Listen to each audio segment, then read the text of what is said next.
Shiva online ಪ್ರಸ್ತುತಪಡಿಸುತ್ತಿರುವ ಸತ್ಯವೇದ ಪಠಣ ಕಾರ್ಯಕ್ರಮಕ್ಕೆ ನಿಮ್ಮನ್ನು ಪ್ರೀತಿಯಿಂದ ಸ್ವಾಗತಿಸುತ್ತೇವೆ. ಪ್ರಿಯ ಕೇಳುಗರೆ, ಈ ಕಾರ್ಯಕ್ರಮವು ಸತ್ಯವೇದದಲ್ಲಿ ಇರುವಂತಹ ರಹಸ್ಯಗಳ ವಿವರಣೆಯ ಒಂದು ಕಾರ್ಯಕ್ರಮವಾಗಿದೆ. ಕೇಳಿರಿ, ಆಶೀರ್ವಾದ ಹೊಂದಿಕೊಳ್ಳಿರಿ. ನಿಮಗೆ ಪ್ರಶ್ನೆಗಳಿದ್ದಲ್ಲಿ ನಮ್ಮೊಟ್ಟಿಗೆ ನೀವು ಮಾತನಾಡಬೇಕಾದರೆ ನಮ್ಮ ಮೊಬೈಲ್ ಸಂಖ್ಯೆಯನ್ನು ನೀವು ಬರೆದಿಟ್ಟುಕೊಳ್ಳುವುದಾದರೆ ನಮ್ಮನ್ನು ಸಂಪರ್ಕಿಸಬಹುದು. ನಮ್ಮ ಮೊಬೈಲ್ ಸಂಖ್ಯೆ 9902606453. ಪ್ರಿಯ ದೇವ ಜನರೇ, ರಕ್ಷಕನಾದ ಕ್ರಿಸ್ತೇಸುವಿನ ಅಮೂಲ್ಯವಾದಂಥ ನಾಮದಲ್ಲಿ ನಿಮ್ಮೆಲ್ಲರನ್ನೂ ನಾವು ವಂದಿಸುತ್ತೇವೆ ಮತ್ತು ಈ ವಾಕ್ಯ ಧ್ಯಾನದ ಸಮಯಕ್ಕೆ ಪ್ರೀತಿಪೂರ್ವಕವಾಗಿ ನಿಮ್ಮನ್ನು ಆಮಂತ್ರಿಸುತ್ತೇವೆ. ಬನ್ನಿ, ದೇವರ ವಾಕ್ಯ ಸತ್ಯವಾದಂಥ ವಾಕ್ಯ, ಅದು ಶಾಶ್ವತವಾದಂಥ ವಾಕ್ಯ. ಅದನ್ನ ಕ್ರಮವಾಗಿ ನಾವು ಧ್ಯಾನ ಮಾಡುವುದರಲ್ಲಿ ತೊಡಗುತ್ತಾ ಬಂದಿದ್ದೇವೆ. ಈ ಶಿಸ್ತಿನಲ್ಲಿ ನಾವು ಮುಂದುವರಿಯುವ ಹಾಗೆ ದೇವರು ನಮ್ಮ ಜೊತೆಗಿರಲಿ, ನಮ್ಮನ್ನು ನಡೆಸಲಿ ಅನ್ನುವ ಪ್ರಾರ್ಥನೆಯಿಂದ ಇಂದಿನ ಧ್ಯಾನವನ್ನ ನಾವು ಆರಂಭ ಮಾಡೋಣ. ನಿಮ್ಮೆಲ್ಲರಿಗೆ ನನ್ನ ಪ್ರಿಯರೇ ನೆನಪಿರಬಹುದು, ನಾವು ಧ್ಯಾನ ಮಾಡುತ್ತಾ ಬಂದಂಥ ಒಂದು ವಿಷಯ, ಯೇಸುವನ್ನು ಹಿಂಬಾಲಿಸುವಂಥವರು ಯಾವ್ಯಾವ ಕ್ಷೇತ್ರಗಳಲ್ಲಿ ಆತನನ್ನು ಹಿಂಬಾಲಿಸುವವರು ನಾವಾಗಿರಬೇಕು ಅನ್ನುವ ವಿಷಯವನ್ನು ಧ್ಯಾನ ಮಾಡುತ್ತಾ ಈಗಾಗಲೇ ನಾವು ನೋಡಿರುವಂಥ ಒಂದೆರಡು ಸಂಗತಿಗಳು ಯಾವುದಂದರೆ, ಮೊದಲನೇದಾಗಿ ಯಾವ ಕ್ಷೇತ್ರದಲ್ಲಿ ನಾವು ಯೇಸುವನ್ನು ಹಿಂಬಾಲಿಸಬೇಕು ನೆನಪಿದೆಯಾ ನಿಮಗೆ? ಮೊದಲನೇ ಕ್ಷೇತ್ರ ನಾವು ನೋಡಿದ್ದು ಯಾವುದಂದರೆ, ಆತ್ಮಗಳನ್ನು ಗೆಲ್ಲುವುದರಲ್ಲಿ ಯೇಸುವಿನ ಹಾಗೆ ನಾವು ಇರತಕ್ಕದ್ದು. ಆತ್ಮಗಳನ್ನು ಗೆಲ್ಲುವ ಕ್ಷೇತ್ರದಲ್ಲಿ ಆತನನ್ನು ಹಿಂಬಾಲಿಸುವವರು ನಾವಾಗಿರಬೇಕು. ಆತನು ನಮಗೆ ಹಾಕಿರುವಂಥ ಮಾದರಿ, ಆತನಿಗಿದ್ದಂಥ ದಾಹ ಆತ್ಮಗಳಿಗೋಸ್ಕರವಾಗಿ, ಅದೇ ದಾಹ ಇವತ್ತು ನಿನಗೂ ನನಗೂ ಒಂದು ವೇಳೆ ನಾವು ಯೇಸುವನ್ನು ಹಿಂಬಾಲಿಸುವಂಥವರಾಗಿದ್ದೇವೆ ಎಂಬುದಾಗಿ ನಾವು ಹೇಳ್ತಾ ಇರುವುದಾಗಿದ್ದರೆ ನಮ್ಮ ಜೀವಿತಗಳಲ್ಲಿ ಕೂಡ ಅದು ಇರಬೇಕಾಗಿರೋದು ಬಹಳ ಪ್ರಾಮುಖ್ಯವಾದಂಥ ಸಂಗತಿ. ಇನ್ನು ಎರಡನೇದಾಗಿ ನಾವು ನೋಡ್ತೇವೆ, ಎರಡನೇ ಕ್ಷೇತ್ರ ನಾವು ಧ್ಯಾನ ಮಾಡಿದ್ದು ಯಾವುದಂದರೆ, ಯೇಸುವನ್ನು ಹಿಂಬಾಲಿಸುವಂಥವರ ಜೀವಿತ ಹೇಗೆ ಇರಬೇಕು. ಯೇಸುವನ್ನು ಹಿಂಬಾಲಿಸುವಂಥವರು ಪರಿಶುದ್ಧತೆಯ ಜೀವಿತವನ್ನು ಜೀವಿಸುವಂಥವರಾಗಿರಬೇಕು ಅನ್ನುವ ಸತ್ಯವನ್ನು ನಾವು ಎರಡನೇದಾಗಿ ಧ್ಯಾನ ಮಾಡುತ್ತಾ ಬಂದಿದ್ದೇವೆ. ಅದನ್ನೇ ಇವತ್ತು ಮುಂದುವರಿಸೋಣ ನನ್ನ ಪ್ರಿಯರೇ. ಯಾಕೆಂದರೆ ದೇವರ ವಾಕ್ಯದಲ್ಲಿ ನಾವು ನೋಡ್ತೇವೆ, ಪರಿಶುದ್ಧತೆಯ ವಿಷಯದಲ್ಲಿ ನಮಗೆ ಅನೇಕ ಎಚ್ಚರಿಕೆಗಳು ಕೊಡಲ್ಪಟ್ಟಿವೆ. ಕಳೆದ ಸಾರಿ ನಾವು ಓದಿದಂಥ ಒಂದು ವಚನ ನಿಮಗೆ ತಿರುಗಿ ನಾನು ನೆನಪಿಸಿಕೊಡ್ತೇನೆ. ನೆನಪಿದೆಯಾ ನಿಮಗೆ? ಪ್ರಕಟಣೆ ಗ್ರಂಥ 14ನೇ ಅಧ್ಯಾಯ 4 ಮತ್ತು 5 ವಚನಗಳಲ್ಲಿ ನಾವು ಗಮನಿಸಿದಂಥ ಒಂದು ಪದ ಯಾವುದಂದರೆ, ಇವರು ಆತನ ಹಿಂದೆ ಹೋಗುವರು ಎಂಬುದಾಗಿ. ಯಾರು ಆತನ ಹಿಂದೆ ಹೋಗುವರು? ಅವರ ಗುಣಲಕ್ಷಣಗಳು ಅಲ್ಲಿ ಕೊಡಲ್ಪಟ್ಟಿವೆ. ಯಾರು? ಇವರ ಬಾಯಲ್ಲಿ ಸುಳ್ಳು ಸಿಕ್ಕಲಿಲ್ಲ, ಇವರು ನಿರ್ದೋಷಿಗಳಾಗಿದ್ದಾರೆ ಎಂಬುದಾಗಿ. ನನ್ನ ಪ್ರಿಯರೇ, ಇವತ್ತು ನಿನ್ನ ಜೀವಿತ ದೇವರ ವಾಕ್ಯವನ್ನು ಧ್ಯಾನ ಮಾಡ್ತಾ ಇರುವಂಥ ಸಮಯದಲ್ಲಿ ನಮ್ಮ ಹೃದಯಗಳನ್ನು ದೇವರ ಮುಂದೆ ನಾವು ಬಿಚ್ಚಿಟ್ಟು, ಸ್ವಾಮಿ, ನಿನಗೆ ಗೊತ್ತಿಲ್ಲದೆ ಇರುವಂಥ ಸಂಗತಿ, ನೀನು ಅರಿಯದಂಥ ಸಂಗತಿಗಳು ಯಾವುದು ಕೂಡ ಇಲ್ಲ ಕರ್ತ. ನನ್ನ ಹೃದಯವನ್ನು ತೆರೆದಿಡ್ತೇನೆ, ನೀನೇ ನನ್ನನ್ನು ಪರೀಕ್ಷಿಸಿ ನೋಡು, ನಾನು ಕೇಡಿನ ಮಾರ್ಗದಲ್ಲಿ ಇದ್ದೇನೋ ಏನೋ ನೋಡಿ ನನ್ನನ್ನು ಸನಾತನ ಮಾರ್ಗದಲ್ಲಿ ನೀನು ನಡೆಸು ಎಂಬುದಾಗಿ ನಾವು ಆ ಪ್ರಾರ್ಥನೆಯಿಂದ ನಾವು ವಾಕ್ಯ ಧ್ಯಾನ ಮಾಡುವಂಥ ಸಮಯದಲ್ಲಿ ಆತನೇನು ಮಾಡ್ತಾನೆ? ಪರಿಶುದ್ಧಾತ್ಮನ ಬಲವನ್ನು ನಮ್ಮ ಮೇಲೆ ಪ್ರಯೋಗಿಸಿ ನಾವೇನಾಗಿದ್ದೇವೆ ಅನ್ನೋದನ್ನು ನಿಜವಾಗ್ಲೂ ನಮಗೆ ಆತನು ನಮ್ಮ ಕಣ್ಣು ಮುಂದೆ ಚಿತ್ರವನ್ನು ಸ್ಪಷ್ಟವಾದ ರೀತಿಯಲ್ಲಿ ಆತನು ತೋರಿಸ್ತಾನೆ. ಯಾವ ಏರು ಮೇಲುಗಳಿಲ್ಲದಂಥ ಒಂದು ಚಿತ್ರ, ಸ್ಪಷ್ಟವಾದಂಥ ಒಂದು ಚಿತ್ರ, ಪ್ರಾಮಾಣಿಕವಾದಂಥ ಒಂದು ಚಿತ್ರ, ನನ್ನ ನಿನ್ನ ಚಿತ್ರ ಆತನು ಕೊಡುವ ಆತನಾಗಿದ್ದಾನೆ.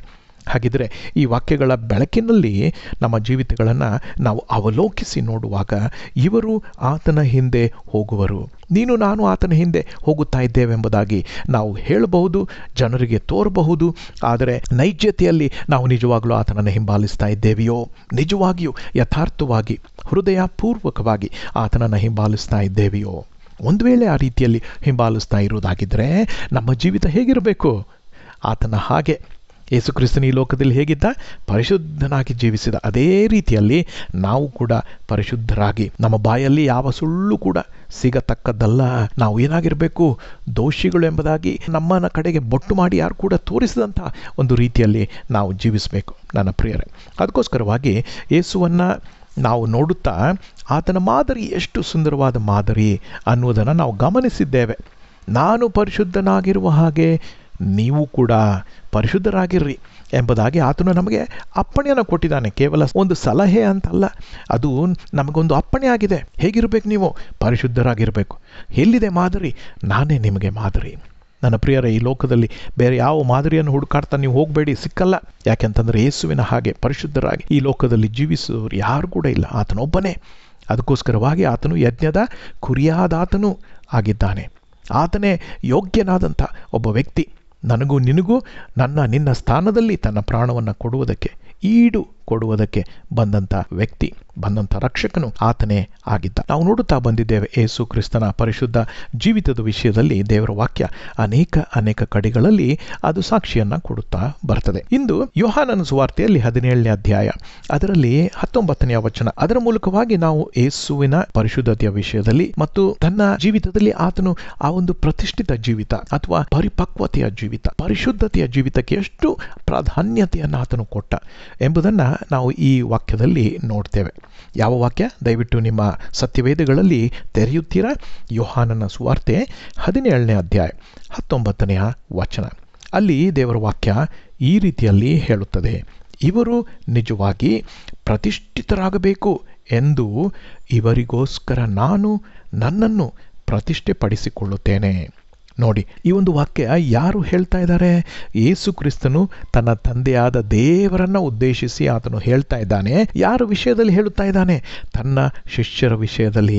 ಯೋಹಾನ 17ನೇ ಅಧ್ಯಾಯ ನಮ್ಮೆಲ್ಲರಿಗೆ ಗೊತ್ತಿದೆ ಅಲ್ವೇ? ಮಹಾಯಾಜಕೀಯ ಪ್ರಾರ್ಥನೆ ಯೇಸು ಕ್ರಿಸ್ತನು ತನ್ನ ತಂದೆಯ ಜೊತೆಗೆ ಮಾಡಿದಂಥ ಒಂದು ಪ್ರಾರ್ಥನೆ ಇದಾಗಿದೆ. ಆ ಪ್ರಾರ್ಥನೆಯಲ್ಲಿ ಯಾರಿಗೋಸ್ಕರವಾಗಿ ಆತನು ಬೇಡಿಕೊಳ್ಳುತ್ತಾ ಇದ್ದಾನೆ? ತನ್ನ ಶಿಷ್ಯರಿಗೋಸ್ಕರವಾಗಿ ಆತನು ಬೇಡಿಕೊಳ್ಳುತ್ತಾ ಇದ್ದಾನೆ. ಅಂದು ಇದ್ದಂಥ ಶಿಷ್ಯರಿಗೋಸ್ಕರ ಯಾವ ರೀತಿಯಲ್ಲಿ ಸ್ವಾಮಿ ಬೇಡಿಕೊಂಡನೋ ಅದೇ ರೀತಿಯಲ್ಲಿ ಇಂದು ಕೂಡ ನಿನ್ನ ವಿಷಯದಲ್ಲಿ ಕೂಡ ನೀನು ನಾನು ಕೂಡ ಆತನ ಶಿಷ್ಯರು ಎಂಬುದಾಗಿ ಹೇಳ್ಕೊಳ್ತಾ ಇರೋದಾಗಿದ್ದರೆ ನಮಗೂ ಕೂಡ ಅದನ್ನೇ ಆತನು ಬೇಡಿಕೊಳ್ಳುತ್ತಾ ಇದ್ದಾನೆ. ಹಾಗಿದ್ರೆ ಏನು ಆತನು ಮಾಡಿದ್ದು? ಈ ಲೋಕದಲ್ಲಿದ್ದಾಗ ತನ್ನ ಶಿಷ್ಯರಿಗೋಸ್ಕರವಾಗಿ ಅವರು ಪರಿಶುದ್ಧರಾಗಿರಬೇಕು, ಅವರು ಪ್ರತಿಷ್ಠಿತರಾಗಿರಬೇಕು ಎಂದು ಹೇಳಿ ಏನು ಮಾಡ್ತಾ ಇದ್ದಾನೆ? ಅವರಿಗೋಸ್ಕರ ನಾನು ನನ್ನನ್ನು ಪ್ರತಿಷ್ಠೆಪಡಿಸಿಕೊಳ್ಳುತ್ತೇನೆ ಎಂಬುದಾಗಿ. ನನ್ನ ಪ್ರಿಯರೇ, ಯೇಸು ಕ್ರಿಸ್ತನು ಆತನು ದೇವರೇ ಆಗಿದ್ದ, ಪರಿಶುದ್ಧನೂ ಆದಂಥ ದೇವರು. ಆತನು ಈ ಲೋಕದಲ್ಲಿ ಬಂದಾಗ ತನ್ನ ಪರಿಶುದ್ಧತೆಯನ್ನು ಆತನು ಕಿಂಚಿತ್ತೂ ಕಳೆದುಕೊಳ್ಳಲಿಲ್ಲ. ಪರಿಶುದ್ಧನಾದ ವ್ಯಕ್ತಿಯೇ ಆತನು ಆಗಿದ್ದ. ತನ್ನ ಜನ್ಮದಿಂದ ಹಿಡಿದುಕೊಂಡು ತನ್ನ ಕೊನೆಯ ಉಸಿರಿನವರೆಗೆ ಆತನೇನಾಗಿದ್ದ? ಈ ಲೋಕದಲ್ಲಿ ಪರಿಶುದ್ಧನಾದಂಥ ವ್ಯಕ್ತಿಯೇ ಆತನು ಆಗಿದ್ದ. ಹಾಗಿದ್ರೆ ಇಲ್ಲಿ ಆತನು ಹೇಳುವಂಥ ಮಾತುಗಳ ಅರ್ಥ ಏನೆಂಬುದಾಗಿ ನಾವು ನೋಡುವಾಗ, ತನ್ನ ಜೀವಿತದಲ್ಲಿ ಆತನು ಮನಸ್ಸಾರೆ ಸತತವಾಗಿ ಪರಿಶುದ್ಧನಾಗಿಯೇ ನಾನಿರಬೇಕು ಅಂತ ಹೇಳಿ ಆತನು ದಿಟ್ಟವಾದ ಹೆಜ್ಜೆಗಳನ್ನು, ಕ್ರಮಗಳನ್ನು ಆತನು ತೆಗೆದುಕೊಂಡ. ಈ ಲೋಕದಲ್ಲಿರುವಂಥ ಯಾವ ಹೊಲಸು ಕೂಡ, ಯಾವ ಅಸಹ್ಯವಾದಂಥ ಸಂಗತಿಯೂ ಕೂಡ, ಯಾವ ಕೆಟ್ಟತನ ಕೂಡ, ಯಾವ ಸುಳ್ಳು ಮೋಸ ಕೂಡ ನನಗೆ ತಟ್ಟಬಾರದು ಎಂಬುದಾಗಿ ಆತನು ಸತತವಾಗಿ ಎಚ್ಚರಿಕೆಯನ್ನು ತೆಗೆದುಕೊಳ್ಳುತ್ತಾ ಆತನು ಬಂದ. ನನ್ನ ಪ್ರಿಯರೇ, ಯೇಸು ಕ್ರಿಸ್ತನು ಆ ರೀತಿಯಲ್ಲಿ ಅಷ್ಟು ಎಚ್ಚರಿಕೆಯನ್ನು ಆತನು ತೆಗೆದುಕೊಂಡಿದ್ದೇ ಆಗಿದ್ದರೆ ಇಂದು ನಾನು ನೀನು ಎಷ್ಟು ಎಚ್ಚರದಿಂದ ನಾವು ಜೀವಿಸಬೇಕು. ಯಾಕಂದರೆ ಸೈತಾನನು ಆತನು ಅವಕಾಶಗಳನ್ನು ನೋಡ್ತಾ ಇದ್ದಾನೆ. ಯಾವ ಅವಕಾಶಗಳು? ನಿನ್ನನ್ನು ನನ್ನನ್ನು ಹೇಗೆ ಕೆಡವಬೇಕು, ಹೇಗೆ ಉರುಳಿಸಬೇಕು, ಹೇಗೆ ಅಡ್ಡಗಾಲನ್ನು ಹಾಕಿ ನಮ್ಮನ್ನು ಉರುಳಿಸಬೇಕಂತ ಹೇಳಿ ಪ್ರಯತ್ನ ಮಾಡ್ತಾನೆ ಇದ್ದಾನೆ. ಈ ಲೋಕದಲ್ಲಿರುವಂಥ ಶೋಧನೆಗಳ ಮೂಲಕವಾಗಿ ಕಣ್ಣಿನ ಆಶೆ, ದೇಹದ ಆಶೆ, ಬದುಕು ಬಾಳಿನ ಡಂಬ ಮತ್ತು ಇನ್ನೂ ಅನೇಕ ಶೋಧನೆಗಳ ಮೂಲಕವಾಗಿ ಪ್ರಯತ್ನಿಸ್ತಾ ಇದ್ದಾನೆ.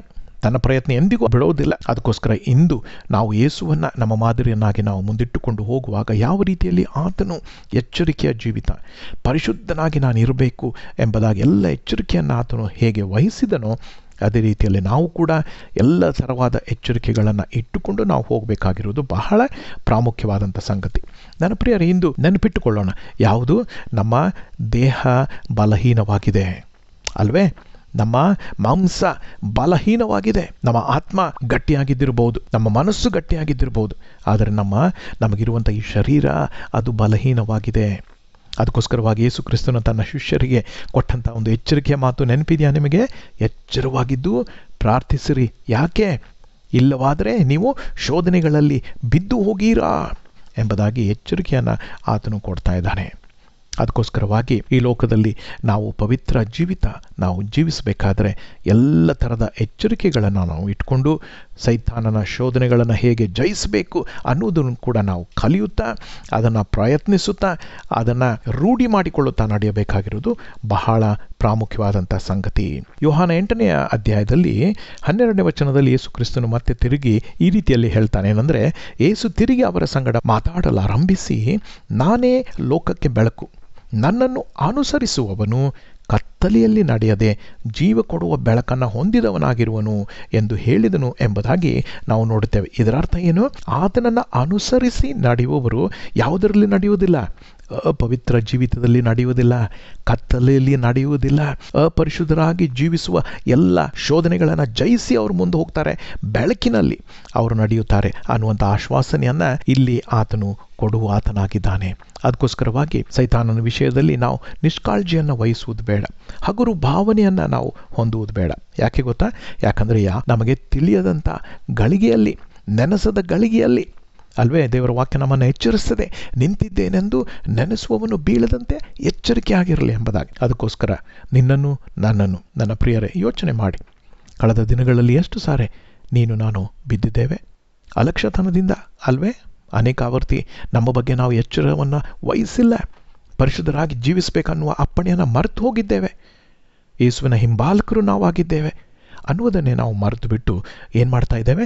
ಲೋಕ ರೂಢಿಯಾಗಿ, ಲೋಕದ ಜನರು ಹೇಗೆ ನಡೆಯುತ್ತಾರೋ, ಹೇಗೆ ಮಾತನಾಡ್ತಾರೋ ಅದೇ ರೀತಿಯಲ್ಲಿ ನಾವು ಮಾತಾಡಿ ಅನೇಕಾವರ್ತಿ ಅಪವಿತ್ರತೆಯಲ್ಲಿ ನಡೆದಿದ್ದೇವೆ. ಅದಕ್ಕೋಸ್ಕರವಾಗಿ ಸ್ವಾಮಿ ನಮಗೆ ಎಚ್ಚರಿಕೆಯನ್ನು ಇಂದು ಕೊಡುತ್ತಾ ಇದ್ದಾನೆ. ಆ ಎಚ್ಚರಿಕೆಯ ಮಾತುಗಳನ್ನು ನಾವು ಇಟ್ಟುಕೊಂಡವರಾಗಿ ನಡೆಯುತ್ತಾ ಹೋದರೆ ಆತನು ನಮ್ಮನ್ನು ಜಯದಿಂದ ಜಯಕ್ಕೆ ನಡೆಸುವ ಆತನಾಗಿದ್ದಾನೆ. ಅದಕ್ಕೋಸ್ಕರವಾಗಿ ಇದನ್ನು ಹಗುರವಾಗಿ ನಾವು ತೆಗೆದುಕೊಳ್ಳದೆ ಇರೋಣ. ಯೇಸು ಕ್ರಿಸ್ತನು ಈ ಲೋಕದಲ್ಲಿ ಅನೇಕರಿಗೆ ಈ ಒಂದು ಸವಾಲನ್ನು ಆತನು ಹಾಕಿದ. ಯಾವ ಸವಾಲು?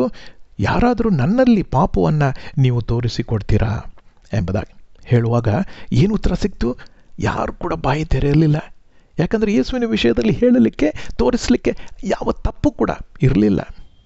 ಅಂಥ ಒಂದು ಪರಿಶುದ್ಧ ಪರಿಪಕ್ವ ಜೀವಿತ ಆತನದಾಗಿತ್ತು. ನನ್ನ ಪ್ರಿಯರೇ, ಅದಕ್ಕೋಸ್ಕರವಾಗಿ ಆತನ ಜೀವಿತದ ವಿಷಯದಲ್ಲಿ ಸಾಕ್ಷಿ ಕೊಟ್ಟಂಥವರ ಮಾತುಗಳನ್ನು ನಾವು ಕೇಳುವಾಗ ನಮಗೆ ಗೊತ್ತಾಗ್ತದೆ. ತನ್ನ ಜೀವಿತದ ಕೊನೆಯ ದಿನಗಳಲ್ಲಿ ಇರುವಾಗ ಅನೇಕ ಸಾಕ್ಷಿಗಳು ಹೊರಟು ಬಂದು ಯಾವುದರ ವಿಷಯದಲ್ಲಿ?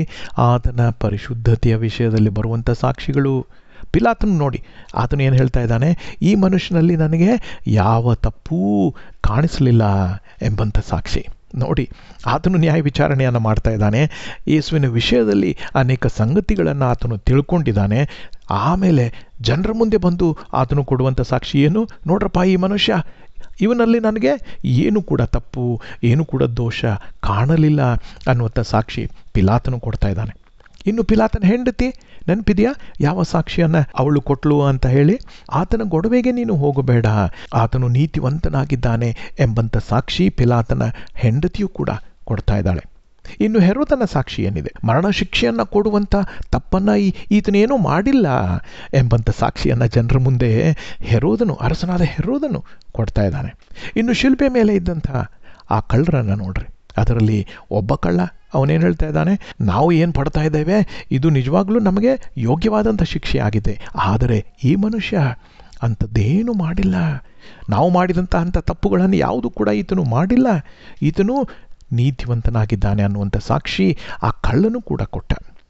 ಅದೇ ರೀತಿಯಲ್ಲಿ ಮುಂದೆ ಆ ಶತಾಧಿಪತಿ ಅವನು ಕೊಟ್ಟಂಥ ಸಾಕ್ಷಿಯನ್ನು ನಾವು ನೋಡ್ತೇವೆ. ಈತನು ನಿಜವಾಗಲೂ ನೀತಿವಂತನೇ ಆಗಿದ್ದ ಎಂಬುದಾಗಿ. ನನ್ನ ಪ್ರಿಯರೇ, ಇಂದು ನಿನ್ನ ಜೀವಿತದ ವಿಷಯದಲ್ಲಿ ಜನರು ಯಾವ ಸಾಕ್ಷಿ ಕೊಡ್ತಾ ಇದ್ದಾರೆ? ನಾವು ಕೂಡ ಯೇಸುವನ್ನು ಹಿಂಬಾಲಿಸುವವರೇ ಎಂಬುದಾಗಿ ಹೇಳಿಕೊಳ್ಳುತ್ತೇವೆ, ಆದರೆ ಜನ ನಮ್ಮ ವಿಷಯದಲ್ಲಿ ಎಂಥ ಸಾಕ್ಷಿಯನ್ನು ಕೊಡ್ತಾ ಇದ್ದಾರೆ?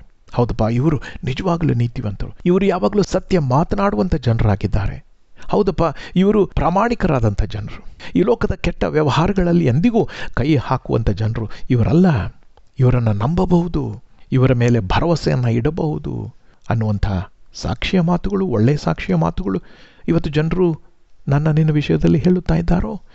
ಅಥವಾ ಈ ಲೋಕದ ರೂಢಿಯಲ್ಲಿ, ಲೋಕದ ಹಾಗೆ ನಾವು ಕೂಡ ಹೋಗುವಂಥ ಜನರೇ ನಾವಾಗಿದ್ದೇವೆ ಅನ್ನುವಂಥ ಕೆಟ್ಟ ಸಾಕ್ಷಿ ಇವತ್ತು ನಿನ್ನ ಮೇಲೆ ಬರುತ್ತಾ ಇದೆಯೋ? ನನ್ನ ಪ್ರಿಯರೇ, ಯೇಸುವನ್ನು ಹಿಂಬಾಲಿಸುವುದರ ವಿಷಯದಲ್ಲಿ ನಾವು ಧ್ಯಾನ ಮಾಡುತ್ತಾ ಬಂದಿದ್ದೇವೆ. ಯೇಸುವಿನ ಒಳ್ಳೆ ಮಾದರಿಯನ್ನು ನಾವು ನೋಡುತ್ತಾ ಬಂದಿದ್ದೇವೆ. ಎಷ್ಟು ಅದ್ಭುತವಾದ ರೀತಿಯಲ್ಲಿ ತನ್ನನ್ನು ತಾನು ಪರಿಶುದ್ಧನಾಗಿ ಇಟ್ಟುಕೊಂಡಂಥ, ಈ ಲೋಕದ ಯಾವ ಶೋಧನೆಗಳಿಗೂ ಕೂಡ ಆತನು ಬಿದ್ದು ಹೋಗದೆ ಎಲ್ಲ ಶೋಧನೆಗಳನ್ನು ಆತನು ಜಯಿಸುತ್ತಾ, ಸೈತಾನನನ್ನು ಸೋಲಿಸುತ್ತಾ, ದೇವರು ಯಾವ ಉದ್ದೇಶಕ್ಕಾಗಿ ಆತನನ್ನು ಈ ಲೋಕದಲ್ಲಿ ಇಟ್ಟಿದ್ದನೋ ಆ ಉದ್ದೇಶವನ್ನು ಸಂಪೂರ್ತಿಗೊಳಿಸಿ ಪರಿಶುದ್ಧನಾದಂಥ ರಕ್ಷಕನಾಗಿ ಆತನು ನಮ್ಮ ಮುಂದಾಗಿ ಹೋಗಿದ್ದಾನೆ. ಒಳ್ಳೆಯ ಮಾದರಿಯನ್ನು ನಮಗೆ ಆತನು ಇಟ್ಟಿದ್ದಾನೆ. ನಾನು ನೀನು ಕೂಡ ಅದೇ ರೀತಿಯಾದಂಥ ಮಾದರಿಯನ್ನು ಕಾಪಾಡಿಕೊಳ್ಳಬೇಕಾಗಿರೋದು ಬಹಳ ಪ್ರಾಮುಖ್ಯವಾದಂಥ ಸಂಗತಿ. ನನ್ನ ಪ್ರಿಯರೇ, ಇಂದು ಲೋಕ ನನ್ನನ್ನು ನಿನ್ನನ್ನು ನೋಡಿ ಎಂಥ ಸಾಕ್ಷಿ ಕೊಡುತ್ತಾ ಇದೆ. ದೇವರಿಗೆ ಮಹಿಮೆಯನ್ನು, ಮಾನವನ್ನು ತರುವಂಥ ಒಂದು ಸಾಕ್ಷಿ ಅದಾಗಿದೆಯೋ, ಅಥವಾ ದೇವರಿಗೆ ಕುಂದು, ದೇವರ ನಾಮಕ್ಕೆ ಕುಂದು ತರುವಂಥ ಅಪಮಾನವನ್ನು, ಅಪಕೀರ್ತಿಯನ್ನು ತರುವಂಥ ಮಾತುಗಳನ್ನು ಇವತ್ತು ಲೋಕ ನನ್ನ ನಿನ್ನ ವಿಷಯದಲ್ಲಿ ಹೇಳ್ತಾ ಇದೆಯೋ? ಇದನ್ನು ಅವಲೋಕಿಸಿಕೊಳ್ಳಬೇಕಾಗಿರೋದು ಬಹಳ ಪ್ರಾಮುಖ್ಯವಾದಂಥ ಸಂಗತಿ. ನಾವು ಇದರ ವಿಷಯದಲ್ಲಿ ನಾವು ನಿಷ್ಕಾಳಜಿ ವಹಿಸುವುದು ಬೇಡ. ನನ್ನ ಪ್ರಿಯರೇ, ದೇವರು ಇವತ್ತು ಈ ವಾಕ್ಯ ಧ್ಯಾನದ ಮೂಲಕವಾಗಿ ನನ್ನನ್ನು ನಿನ್ನನ್ನು ಎಚ್ಚರಿಸ್ತಾ ಇದ್ದಾನೆ. ಒಂದು ವೇಳೆ ನಿನ್ನ ಜೀವಿತದಲ್ಲಿ ನೀನು ತಪ್ಪಿ ಬಿದ್ದು ಹೋಗಿದ್ದೀಯಾ, ಕಳೆದ ವರ್ಷದಲ್ಲಿ, ಕಳೆದ ತಿಂಗಳಿನಲ್ಲಿ ದೇವರು ತಿರುಗಿ ನಿನಗೆ ನೆನಪಿಸಿಕೊಡ್ತಾ ಇದ್ದಾನೆ, ನಿನಗೆ ಎಚ್ಚರಿಕೆಯನ್ನು ಕೊಡ್ತಾ ಇದ್ದಾನೆ. ತಿರುಗೊಂದು ಆವರ್ತಿ ನಿನ್ನನ್ನು ನೀನೇ ತಿದ್ದಿಕೊಳ್ಳುವಂಥ ಅವಕಾಶ ಆತನು ಕೊಡ್ತಾ ಇದ್ದಾನೆ.